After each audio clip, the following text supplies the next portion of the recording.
സ്നേഹം നിറഞ്ഞ സഹപ്രവർത്തകരെ, എൻ്റെ പ്രിയപ്പെട്ട കുട്ടികളെ, ഇന്ന് അല്ലെങ്കിൽ ഇതൊരു നിങ്ങളുടെ +2 ജീവിതത്തിലെ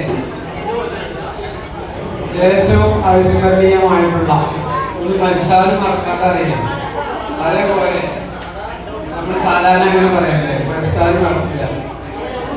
അങ്ങനത്തെ ഒരു അനുഭവമായി പരിപാടി മാറട്ടെ എന്ന് ആദ്യമായിട്ട് ആശംസിക്കുന്നു. എത്ര സമയം പറയണം ഞാനിങ്ങനെ ഒന്ന് പറയണമെങ്കിൽ നിർത്തും, അല്ലെങ്കിൽ കുറച്ച് കാര്യങ്ങൾ പറയേണ്ടിയിരിക്കും.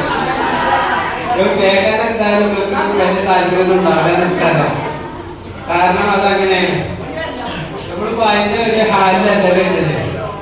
നമ്മളിപ്പോ ഒരു എന്താ പറയാ, ഒരു ഡിജെയുടെ ഹാലിലാണ് വേണ്ടില്ല. അതിന് വേണ്ടി നമ്മള് പരമാവധി ഒരുങ്ങിയിട്ടുണ്ട്, മാനസികമായിട്ടും ശാരീരികമായിട്ടും. എല്ലാവരും പുതിയ ഡ്രസ്സൊക്കെ മാറി, ഉദാഹരണമായി അല്ലേ, കുട്ടികളൊക്കെ അങ്ങനെ മാറി.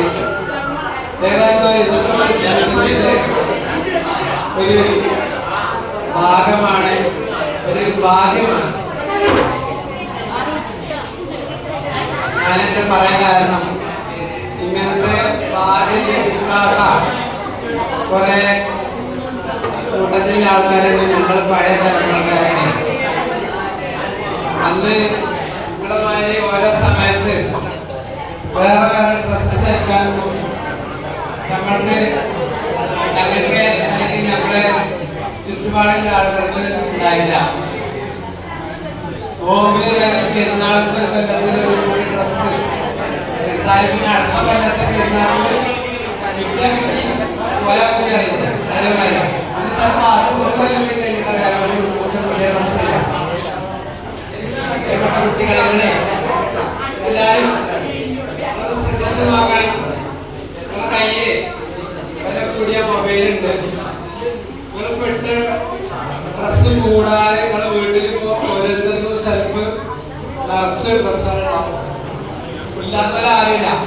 ഇതിന് പകരം ഒന്ന് കൊടുക്കാനില്ലാത്തൊരു കാര്യം ഉണ്ടായിരുന്നു നമ്മുടെ നാട്ടില്, നമ്മുടെ വീട്ടില്, നമ്മുടെ സ്കൂളിലൊക്കെ. ഞാനൊക്കെ 7ാം ക്ലാസ്സിൽ പഠിക്കുമ്പോഴൊക്കെ കളിത്തുണി എടുത്തിട്ടാണ് സ്കൂളിൽ പോയിരുന്നത്. ഞാൻ നിങ്ങള് മനസ്സിലാക്കാൻ വേണ്ടി പറയാം, 9ാം ക്ലാസ്സിൽ നിന്ന് കഴിഞ്ഞ് 10ാം ക്ലാസ്സിൽ ജയിച്ചിട്ടാണ് ആദ്യമായിട്ട് ശ്രദ്ധിക്കുന്നത്.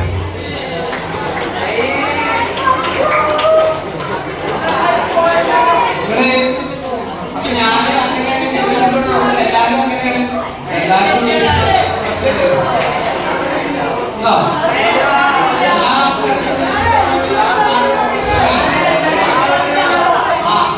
ഞാൻ പറഞ്ഞത്